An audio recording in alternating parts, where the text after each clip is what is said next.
तो आइए फ्रेंड्स, हम अपनी चना दाल को सर्व करते हैं। ये देखिए, ये जो चना दाल हमने बनाई थी, इसे मैंने सर्विंग वीडियो अलग बनाया है क्योंकि वीडियो काफ़ी बड़ी हो जाती है। इसे इस तरह से सर्व करेंगे और इसके ऊपर थोड़ा सा मसाला भी रहने देंगे। ये देखिए, इस तरह से मसाला भी डाल देंगे जो हमने मसाला डाला था। और यहाँ से पकवान ले लेंगे हम। तो यहाँ से मैंने पकवान भी सर्व कर लिए हैं। इसके साथ ही हम चटनी सर्व करेंगे। इसके साथ ही हम ग्रीन चटनी भी सर्व करेंगे। चटनी की रेसिपी मेरे चैनल पर है। और इसके साथ ही हम प्याज भी सर्व करेंगे।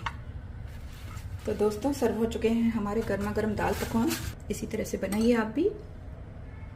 इसमें थोड़ी सी चटनी डाल दीजिए और थोड़े से प्याज डाल दीजिए ऊपर से।